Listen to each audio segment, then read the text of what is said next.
श्री सरस्वती मैया की जय। आज हम विचार करेंगे शब्द विचार। शब्द एक या अनेक वर्णों के समूह को शब्द कहते हैं। अनेक वर्ण जब बनते हैं, जैसे क से कुछ भी नहीं बनता है, पर जब क में म और ल मिलता है तो कमल हो जाता है। तो अनेक वर्णों के समूह को शब्द कहते हैं। और जब वर्ण मिलकर एक निश्चित अर्थ प्रदान करते हैं तब उस वर्ण समूह को शब्द कहा जाता है। जैसे मोहन चतुर विद्यार्थी हैं। इस उदाहरण में 4 शब्द हैं, मोहन, चतुर और विद्यार्थी। मोहन चतुर विद्यार्थी है ना, और हैं। मोहन चतुर विद्यार्थी हैं, ठीक। मोहन में मो, ह और न, मैंने कहा था नहीं, कमल, कमल में क म ल 3 वर्ण मिलकर एक शब्द बनता है। तो इसी प्रकार से मोहन में मो, ह और न 3 मिलकर एक शब्द बना है। इन 9वीं के लड़कों को समझा दो, समझ में नहीं आता है। कह दिया कि चुपचाप बैठेंगे, ध्यान से देखेंगे, पर नहीं समझेंगे। तो जिससे किसी के नाम का पता चले, यदि हम इसे उल्टा लिखें तो नहमो तो यह शब्द नहीं कहलाएगा। ऐसे कुछ भी वर्ण अगर हम आपस में मिला दें तो वो शब्द नहीं कहलाता है। जिस शब्द, जिन वर्णों को मिलाने से जो, या किसी अलग अलग वर्ण को मिलाने से जो शब्द बनता है, यदि उस शब्द का कोई अर्थ निकलता हो तो ही उसे शब्द कहेंगे। अन्यथा हम कुछ भी जोड़ते जा रहे हैं वर्ण, उससे मिले हुए को हम शब्द नहीं कहेंगे। फिर आता है कि शब्दों की रचना किसी वस्तु के गुण, धर्म, स्वभाव, देश, काल आदि को देखकर ही की जानी चाहिए। अतः शब्द वही ठीक होगा जो अर्थ प्रदान करे और समाज द्वारा माना भी जाए। इस प्रकार शब्द के 2 भेद होंगे, एक तो सार्थक शब्द और एक निरर्थक शब्द। निरर्थक का अर्थ है जिसका कोई अर्थ नहीं हो। सार्थक का है जो अर्थ सहित हो, अर्थात जिससे कोई अर्थ निकलता हो। जैसे जो शब्द अर्थ सहित हो, जैसे फल, घर, जल। और निरर्थक वे हैं जैसे वल, घर, शर में शर, जल, वल में कुछ भी नहीं है। जैसे रोटी, वोटी, तो रोटी का तो अर्थ है रोटी, वोटी का क्या अर्थ है? कुछ भी अर्थ नहीं। कल वल चलेंगे, तो कल तो चलेंगे, परंतु वल क्या होता है? वल कब चलेंगे, उसका कोई अर्थ नहीं होता। ये निरर्थक होते हैं। इसके आधार, उत्पत्ति के आधार पर शब्द के 4 भेद हैं। एक तो तत्सम, तद्भव, तत्सम,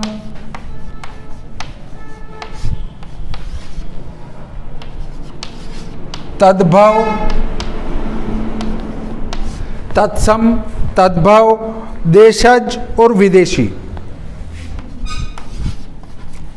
देशज, विदेशी।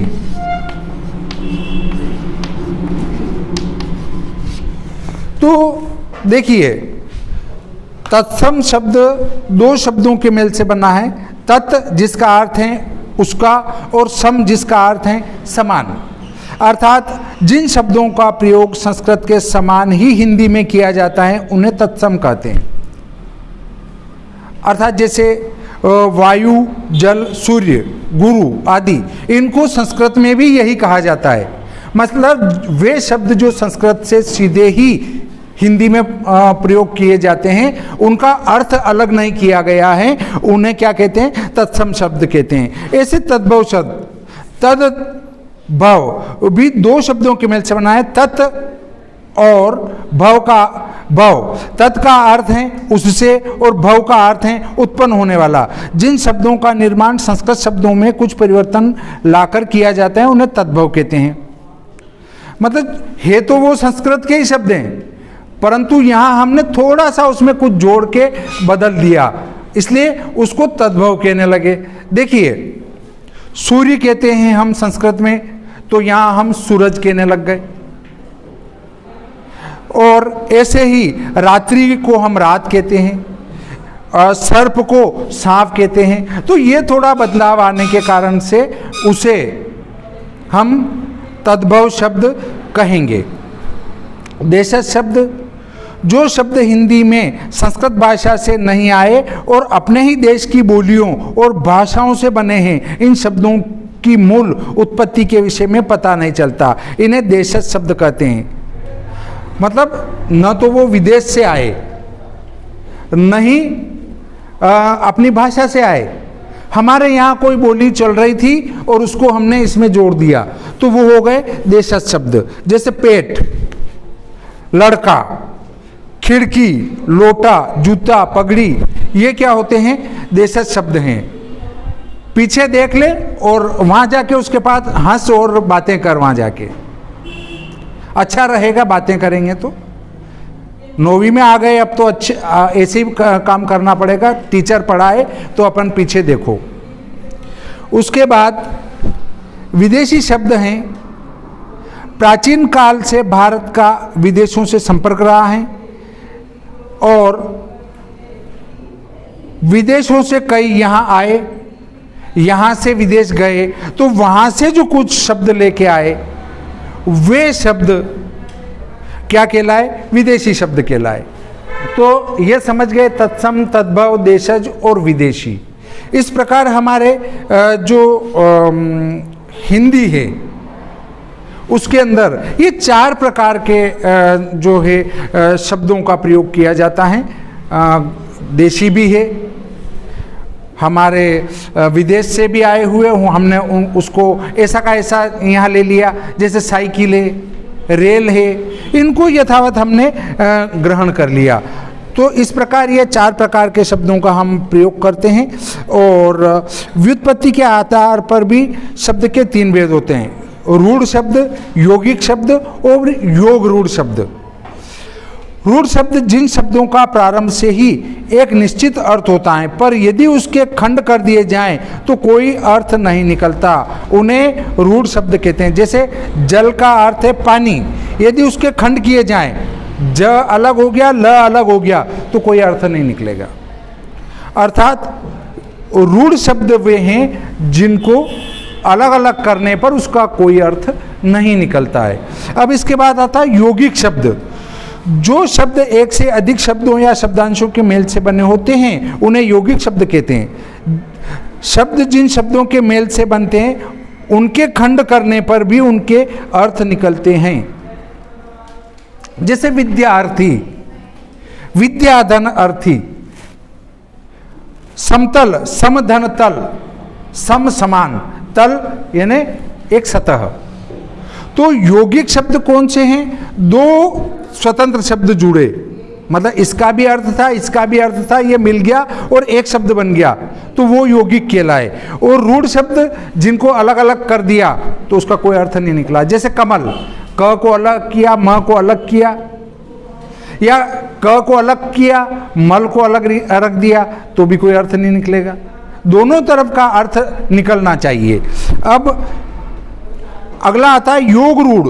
जो शब्द यौगिक होते हुए भी किसी निश्चित अर्थ को प्रकट करे या सामान्य अर्थ से हटकर किसी विशेष अर्थ को प्रकट करे उन्हें योग रूढ़ शब्द कहते हैं। जैसे नीलकंठ। अब बात क्या हो रही? नीलकंठ। नीलकंठ एक नाम है, परंतु यहाँ नीलकंठ से हम सीधे कहाँ जाएंगे? भगवान भोलेनाथ। अर्थात कंठ नीला है जिसका, कंठ नीला किसका है? शिव जी का। तो हम शिव जी की तरफ जाएंगे कि ये शिव जी की बात यहाँ की गई है। उसके बाद आते हैं दशानन। 10 सिर हैं जिसके, अर्थात रावण। तो दशानन से हम सीधे जाते हैं रावण के पास। 10 धन आनन, ये यौगिक शब्द है, पर योग रूढ़ क्यों हुआ? क्योंकि इसका अर्थ दूसरे से लगाया जा रहा है। अब प्रयोग के आधार पर भी शब्द के 2 भेद हैं, एक तो विकारी शब्द और एक अविकारी शब्द। विकारी शब्द किसको कहते हैं? देखिए, प्रयोग में आने के कारण जिन शब्दों के रूप में विकार आ जाता है उन्हें विकारी शब्द कहते हैं। जैसे लड़का से बने लड़के, और लड़कों, गंध से बना गंदा, गंदी। संज्ञा, सर्वनाम, विशेषण और क्रिया, ये चारों विकारी हैं। संज्ञा जानते हैं, सर्वनाम जानते हैं, विशेषण जानते हैं, इन और क्रिया इनको भी जानते हैं, तो ये चारों विकारी कहलाते हैं। क्यों विकारी हैं? जैसे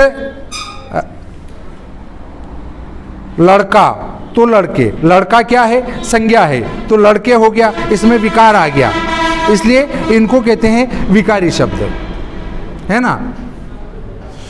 अब आता है अविकारी शब्द। जिन शब्दों में किसी भी दशा में कोई विकार ना आए, वे सदा एक से ही बने रहें, उन्हें विकारी शब्द कहते हैं। जैसे मैं प्रतिदिन विद्यालय जाता हूँ। प्रतिदिन विद्यालय जाना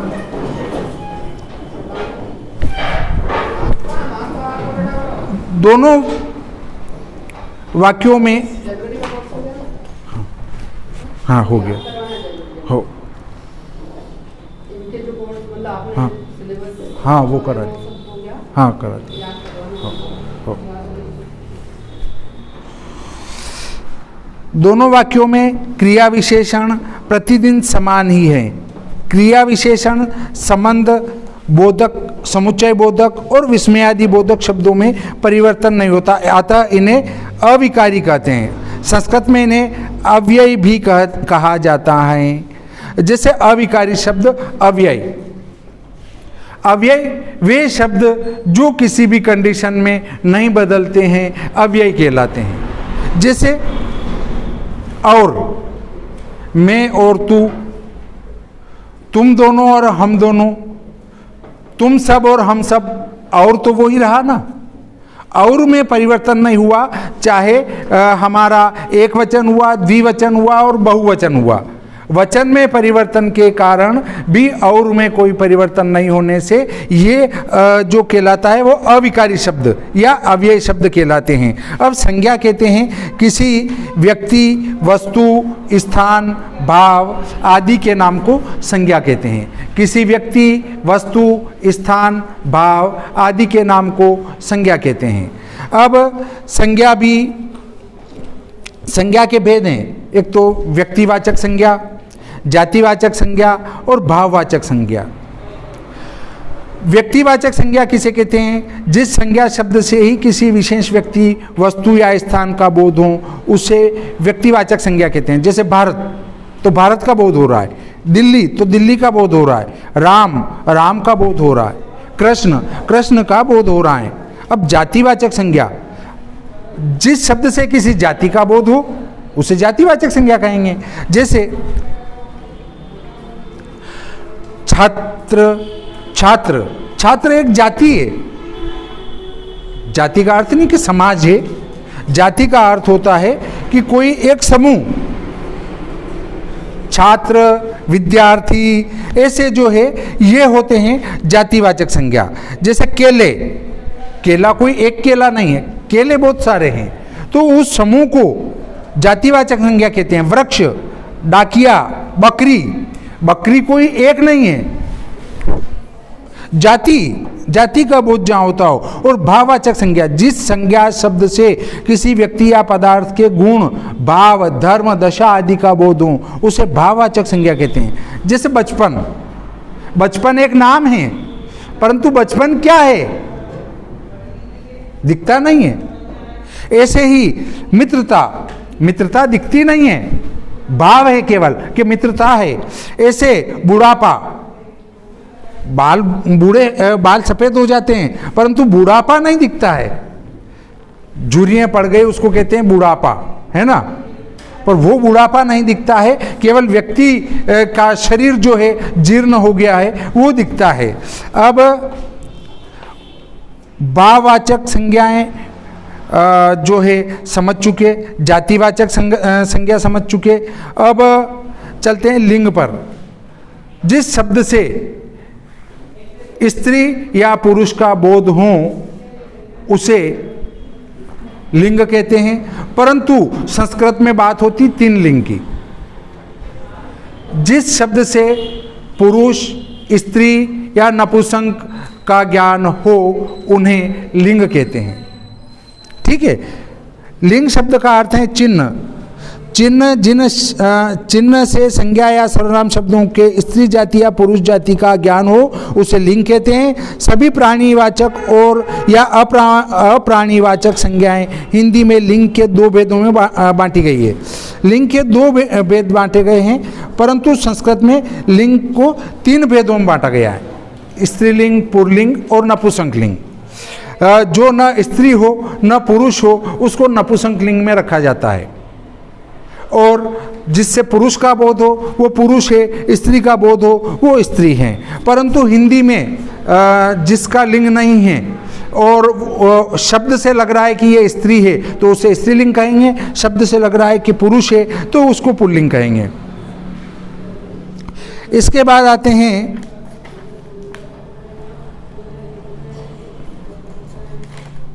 वचन। वचन हिंदी में एक वचन और बहुवचन होता है, परंतु संस्कृत में 3 वचन होते हैं, एक वचन, द्विवचन और बहुवचन। ठीक है। इसकी परिभाषा ऐसे दी जा सकती है, शब्द के जिस रूप से उसके एक अथवा 2 या बहुत होने का ज्ञान हो उसे वचन कहते हैं। एक का ज्ञान हो तो एक वचन होगा, 2 का ज्ञान हो द्विवचन होंगे, और 3 का ज्ञान हो या 3 से अधिक का ज्ञान हो उसे हम बहुवचन कहेंगे।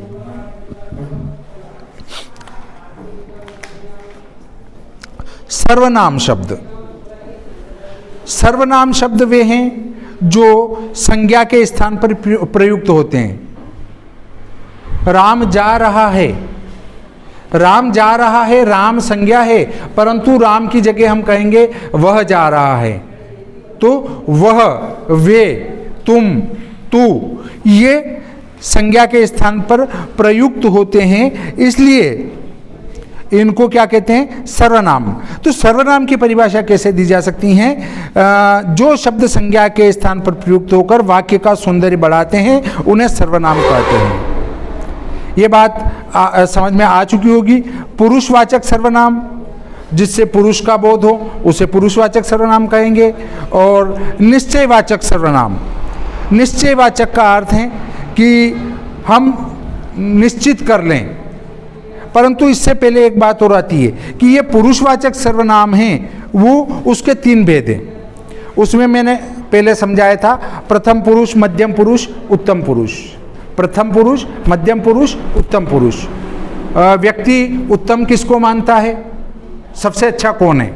चाहे वो टेढ़ा देखता हो, वो थोड़ा सांवला हो, या भले उसके बाल नहीं हो, कुछ भी हो, फिर भी वो कांच में देख के क्या कहता है? मैं सबसे सुंदर हूँ, है ना? मैं ही सबसे सुंदर हूँ। तब मैं ही सबसे सुंदर हूँ इसका अर्थ है उत्तम पुरुष। उत्तम पुरुष का प्रयोग होता है अपने लिए, और जिससे हम चर्चा करते हैं चाहे उसमें बुराई दिख रही है पर उसकी बुराई मुंह पर नहीं करते हुए क्या कहते हैं? हाँ तू ठीक है, तो उसको कहते हैं मध्यम पुरुष। मतलब जिससे हम बात कर रहे हैं वह मध्यम पुरुष है। कभी कभी बुराई की जाती है, वो किसकी की जाती है? दूसरे की जाती है। 2 व्यक्ति मिलके अगर बड़ाई करते हैं तो किसी अन्य की करते हैं, या बुराई करते हैं तो भी अन्य की करते हैं। तब वहाँ जिस का बोध हो वो प्रथम पुरुष या अन्य पुरुष है। अन्य मतलब जिसके संबंध में चर्चा की जा रही है, अन्य पुरुष ही प्रथम पुरुष है। तो ये सर्वनाम कितनी प्रकार के होंगे? पुरुषवाचक सर्वनाम 3 प्रकार के होंगे। प्रथम पुरुष जो सामने है, कहीं है, अन्य, और मध्यम पुरुष जो सामने खड़ा है, तू, है ना? और उत्तम कौन? मैं, मतलब मैं जहाँ प्रयोग होता है वहाँ सर्वनाम बन गया ये मैं। और तू, तुम, ये भी। अब बात आती है निश्चयवाचक सर्वनाम। जो शब्द सर्वनाम शब्द किसी व्यक्ति या वस्तु का निश्चित रूप से ज्ञान कराए और उन्हें निश्चयवाचक सर्वनाम कहते हैं। जैसे वह, वे, ये, मतलब हमें ज्ञान हो कि हाँ ये यही है। जैसे ये सामने बैठा ये राम ही है, तो ये, तो जो निश्चय रूप से ज्ञान करा दे ये फल किसके हैं, यह मिन्नी का भाई है। मोहन विद्यालय गया था, वह लौट आया है। तो यहाँ मोहन नहीं आएगा, मोहन तो संज्ञा है, पर वह लौट आया है, वह जो है वह सर्वनाम है। अब अनिश्चयवाचक सर्वनाम, जो सर्वनाम शब्द किसी व्यक्ति या वस्तु का अनिश्चित अथवा अस्पष्ट ज्ञान कराए, उन्हें अनिश्चयवाचक सर्वनाम कहते हैं। तो ये अनिश्चयवाचक सर्वनाम होते हैं जिनका निश्चय नहीं होता है। जैसे कुछ, कोई, किसी ने इसको मारा है। कुछ फल ला दो, निश्चय नहीं है, कुछ फल ला दो, अर्थात 2 भी ला दो, 10 भी ला दो, कुछ। अब आता है संबंधवाचक सर्वनाम, जो सर्वनाम शब्द किसी एक बात का दूसरी बात से संबंध स्पष्ट करते हैं, उन्हें संबंधवाचक सर्वनाम कहते हैं। जैसे जैसा, वैसा, जिसकी, उसकी, जो, सो। जो जागता है वो पाता है, वो संबंध स्थापित कर रहा है। जो जागता है वो पाता है। अब केवल वो पाता है अलग कर दो तो कुछ नहीं होगा, जो जागता है वो भी अपूर्ण है। तो इस प्रकार अब आता है प्रश्नवाचक सर्वनाम, जो सर्वनाम शब्द किसी व्यक्ति या वस्तु के लिए कुछ पूछने के लिए प्रयोग किए जाते हैं, उन्हें प्रश्नवाचक सर्वनाम कहते हैं। जैसे कौन, क्या आदि। वह कौन इतना मधुर गा रहा है, वह कौन। तो ये सर्वनाम के संबंध में एक प्रश्न उत्पन्न होता है ना। राम के विवाह में कौन जा रहा है, आप क्या पढ़ रहे हैं। तो ये प्रश्न जहां पूछा जा रहा है वहां प्रश्नवाचक सर्वनाम हो जाएगा।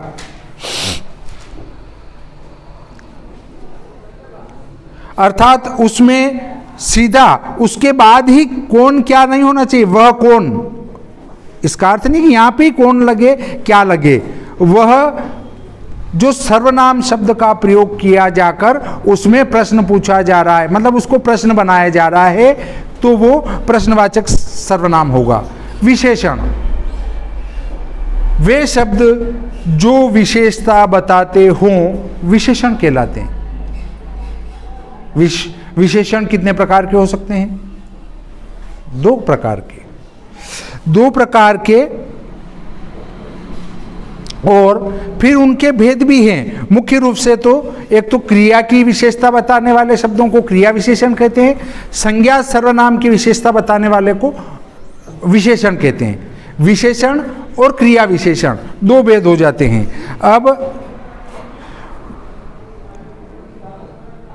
जो शब्द संज्ञा अथवा सर्वनाम की विशेषता बताते हैं, अर्थात उनके गुण, आकार, संख्या के विषय में बताते हैं, उन्हें विशेषण कहते हैं। जैसे मोटा, सुंदर, थोड़ा, 5, गोल, लाल।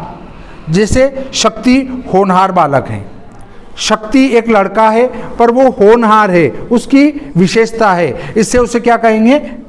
विशेषण। अब विशेष्य किसे कहेंगे? जिस संज्ञा या सर्वनाम की विशेषता बताई जाती है उसे विशेष्य कहते हैं। जैसे राम अच्छा लड़का है, अच्छा क्या है? विशेषता है, और विशेषता किसकी बताई जा रही है? राम की, इसलिए विशेष होगा राम। राम विशेष होगा, विशेषण होगा अच्छा। अब विशेषण के भी भेद हैं, गुणवाचक विशेषण, संख्यावाचक विशेषण, परिणामवाचक विशेषण, संकेतवाचक विशेषण।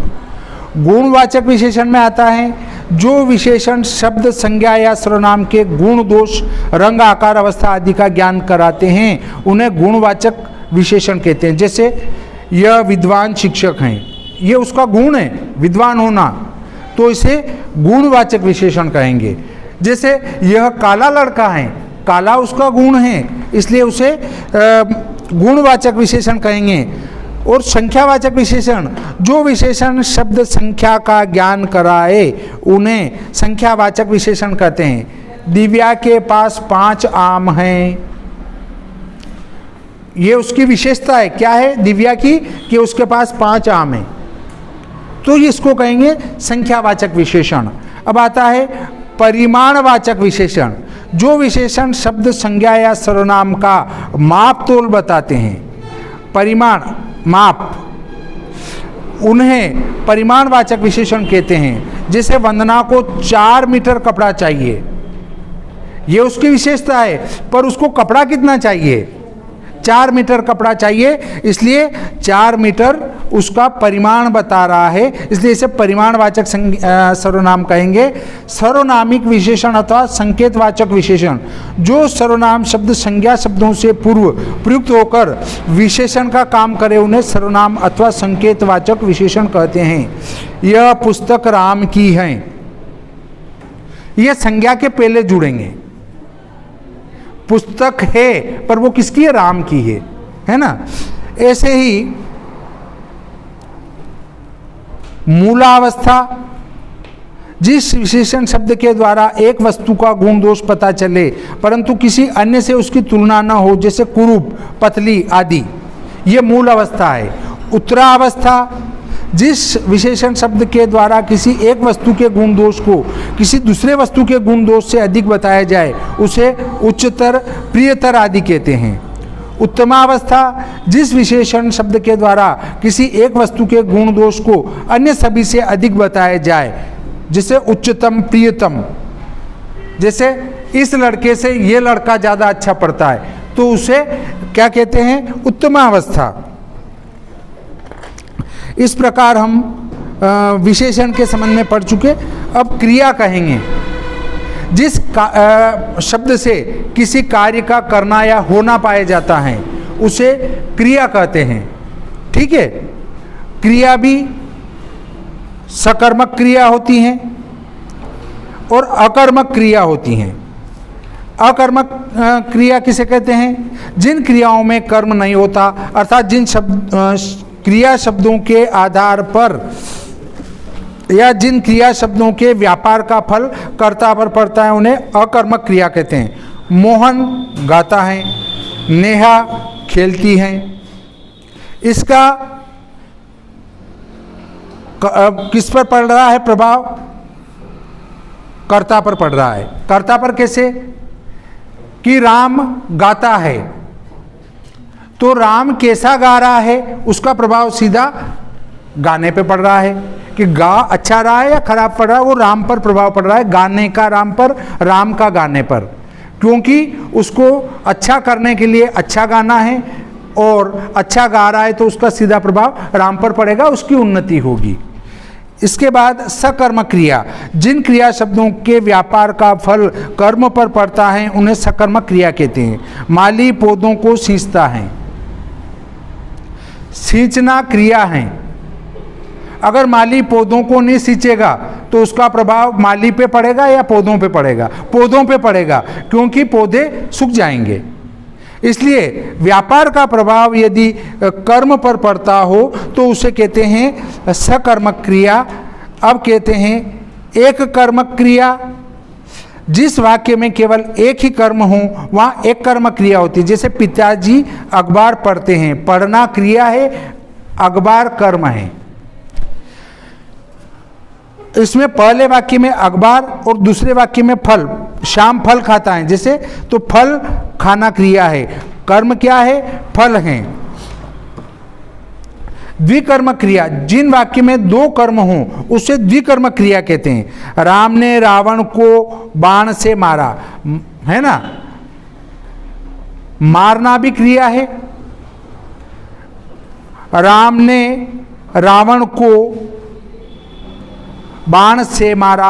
अब कर्म, मारना तो क्रिया है और कर्म दो हो गए, रावण और बाण। मतलब कर्ता जिन जिन का उपयोग कर रहा है वो कर्म होंगे। तो एक तो बाण का उपयोग कर रहा है, एक रावण को मार रहे हैं, इसलिए ये जो है क्या हो गई? इसका द्विकर्मक क्रिया। अब रचना की दृष्टि से क्रिया के चार भेद हैं। एक तो संयुक्त क्रिया होती है, एक नाम धातु क्रिया, प्रेरणार्थक क्रिया और पूर्वकालिक क्रिया होती हैं। संयुक्त क्रिया, जब वाक्यों में दो या दो से अधिक क्रियाएं प्रयुक्त होती हैं तो उसे संयुक्त क्रिया कहते हैं। मतलब दो क्रिया आ जाए। दो क्रिया कैसे? राघव कभी कभी यहाँ आया करता है। इसमें दो या दो से अधिक क्रियाएं प्रयुक्त हो रही है तो उसे संयुक्त क्रिया कहते हैं। अब नाम धातु क्रिया, जो क्रियाएं संज्ञा, सर्वनाम या विशेषण शब्दों से बनती हैं उन्हें नाम धातु क्रिया कहते हैं। नाम का अर्थ है संज्ञा, सर्वनाम और विशेषण, और धातु का अर्थ है मूल क्रिया। इन नामों का प्रयोग धातु के समान होता है। जैसे मैंने तुम्हें बताया था धातु किसे कहते हैं, पढ़ाया था। धातु क्रिया के मूल रूप को धातु कहते हैं। क्रिया का जो मूल रूप है, जैसे मैं बताता हूं,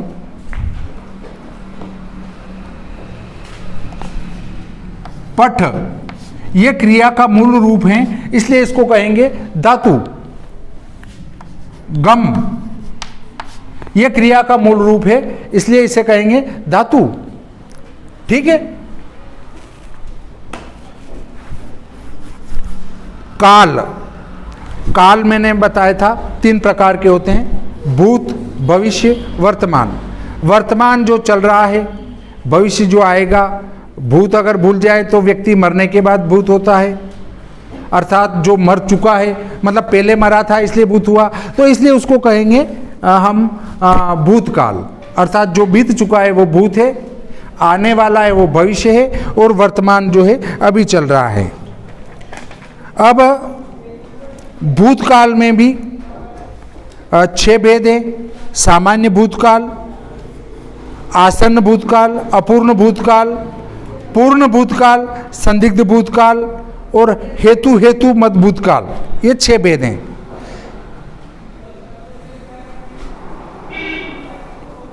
इसमें हमारे धातुएं जो है इन्हीं कालों में अलग अलग रूप से चलाई जाती है।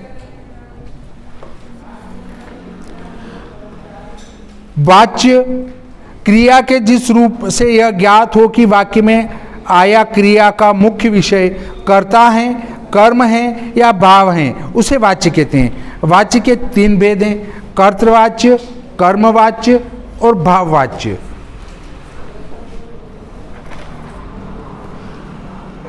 कारक, कारक का जो प्रयोग है वो हम संस्कृत में पढ़ते ही हैं।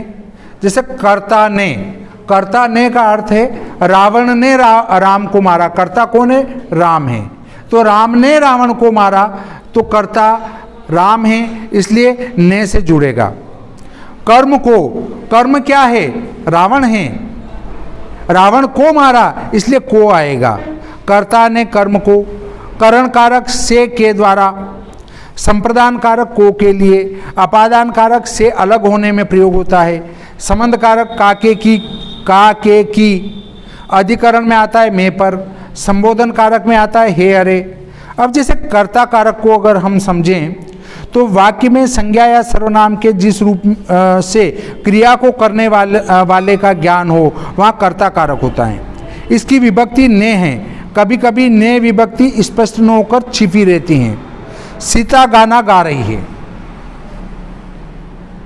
इसमें ने छुपा हुआ है।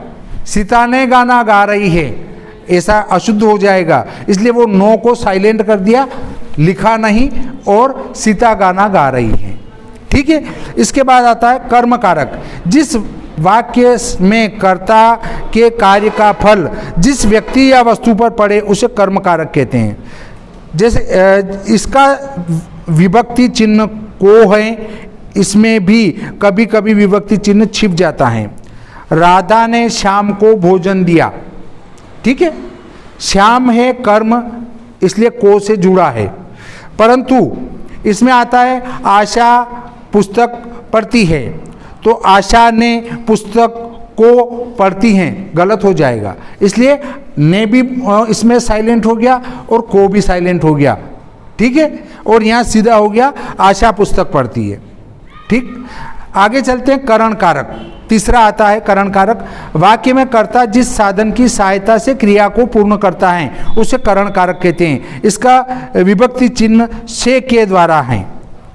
अब राम ने रावण को बाण से मारा, इसलिए से जुड़ा वहाँ, है ना। तो जैसे विद्यार्थी साइकिल से स्कूल आता है, तो जो साधन हमारा क्या है, साइकिल है, इसलिए वो साधन का प्रयोग साइकिल का कर रहा है, इसलिए वो से जुड़ेगा। वहां कौन सा कारक होगा, करण कारक होगा। अगला आता है चौथा कारक, संप्रदान कारक। संप्रदान का शाब्दिक अर्थ है देना। कर्ता जिसके लिए क्रिया करता है उसका ज्ञान कराने वाले शब्द को संप्रदान कारक कहते हैं। अर्थात जो कार्य करने वाला है वो जिसके लिए कर रहा है उसको क्या कहेंगे, संप्रदान कारक। राम ने रावण को सीता के लिए मारा। राम रावण को नहीं मारते, सीता को लाना था, इसलिए किसको मारा, रावण को मारा। अब हम एक और बात करते हैं कि मैंने राधा से कहा मेरे लिए तेरे खेत से सेव फल लाना, तो राधा ने शिक्षक के लिए सेव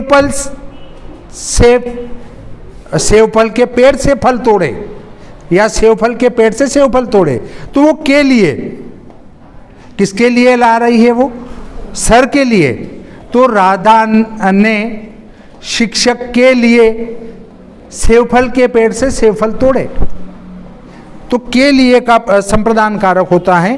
अब आता है अपादान कारक। संज्ञा या सर्वनाम का वह रूप जहाँ एक वस्तु का दूसरी वस्तु से अलग होने का या तुलना का ज्ञान हो, वहाँ अपादान कारक होता है। जैसे वृक्ष से पत्ते गिरते हैं, अलग होने में से का प्रयोग हो रहा है, वृक्ष से पत्ते गिरते हैं। वृक्षात पत्राणि पतंती, तो वहां पर ये बहुवचन का रूप हो जाएगा। तो तुम जो है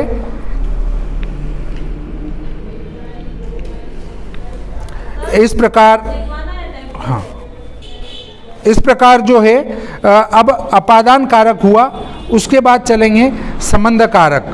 संज्ञा या सर्वनाम के जिस रूप के द्वारा किसी एक व्यक्ति या वस्तु का किसी दूसरे व्यक्ति या वस्तु से संबंध का ज्ञान हो, वहाँ संबंध कारक होता है। मतलब अपने किसी संबंध का बोध हो रहा हो, वहाँ पर संबंध कारक होता है। जैसे ये राधा की बहिन है, संबंध बताने वाले में का, के, की, रा, रे, री इनका प्रयोग किया जाता है। यह अंशु का मकान है, अंशु का मकान है, संबंध बता रहे हैं। ये मकान किसका है, अंशु का है, इसलिए यहाँ पर संबंध कारक होगा। अब अधिकरण कारक। संज्ञा या सर्वनाम के उस तरफ लिखा दो पहले, तो मैं ले आऊँगा रजिस्टर।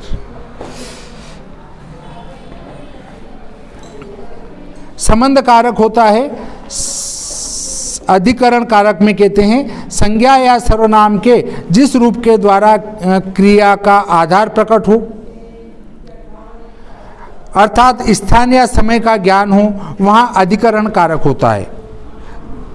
जैसे मनु सरोवर में नहाता है, स्थान का ज्ञान हो रहा है, सरोवर में नहाना। ऐसे ही मेज पर खाना रखता है, स्थान मेज पर खाना रखता है। अब संबोधन कारक आता है लास्ट में, हे, अरे आदि से इसको जोड़ते हैं। हे राम कितना नुकसान हो गया, तो वो हे से जब जोड़ा जाए, जहाँ पर दुख प्रकट किया जाए, आश्चर्य प्रकट किया जाए, वहाँ पर ये संबोधन कारक आता है। क्रिया विशेषण में तुम्हें पढ़ा चुका हूँ। क्रिया विशेषण के भी भेद हैं, 4 भेद हैं। कालवाचक क्रिया विशेषण, स्थानवाचक क्रिया विशेषण, परिणामवाचक क्रिया विशेषण, रीतिवाचक क्रिया विशेषण। कालवाचक क्रिया विशेषण जो शब्द क्रिया के होने के समय का ज्ञान करवाते हैं, उन्हें कालवाचक क्रिया विशेषण कहते हैं। जैसे राम अभी अभी आया, तो समय बता रहे हैं, आना क्रिया है और अभी अभी, इसलिए यहाँ पर कालवाचक क्रिया विशेषण होगा। स्थान वाचक क्रिया विशेषण जो शब्द क्रिया के स्थान से संबंधित विशेषता बताए उन्हें स्थानवाचक क्रिया विशेषण कहते हैं। मोहन वहाँ नहीं गया, स्थान का यहाँ बोध हो रहा है, इसलिए इसे स्थानवाचक विशेषण कहते हैं। अब परिमाणवाचक क्रिया विशेषण, जो शब्द क्रिया की परिमाण अर्थात मात्रा संबंधी विशेषता का ज्ञान दे उन्हें परिमाणवाचक क्रिया विशेषण कहते हैं। जैसे आशा बहुत बोलती हैं, परिमाण बताया, ज़्यादा बोलना, बोलना तो है, बहुत बोलना, इसलिए यहाँ पर परिमाणवाचक क्रिया विशेषण हुआ। रीतिवाचक क्रिया विशेषण, जो शब्द क्रिया के संपन्न होने की रीति और ढंग से संबंधित विशेषता बताए वहाँ रीतिवाचक क्रिया विशेषण होता है। घोड़ा सरपट दौड़ता है, मतलब ये दौड़ने की विशेषता है कि वो कैसे दौड़ता है, सरपट दौड़ता है, इसलिए यहाँ पर रीतिवाचक क्रिया विशेषण होगा। संबंध बोधक, यहाँ पर अव्यय की बात की जाती है। जो अव्यय शब्द अविकारी शब्द जिसको कहते हैं, अविकारी शब्द अव्यय ही कहलाते हैं। और जो अव्यय शब्द संज्ञा या सर्वनाम का वाक्य के दूसरे शब्दों के साथ संबंध प्रकट करे उन्हें संबंध बोधक कहते हैं। जैसे हमारे साथ बाजार चलो, साथ क्या हुआ, अव्यय हुआ, इसलिए इसे संबंध बोधक अव्यय कहते हैं। समुच्चय बोधक अव्यय भी होता है, जो एक समुच्चय का ज्ञान कराता है। इसको हम अगले कालखंड में लेंगे। ये यहीं समाप्त करते हैं।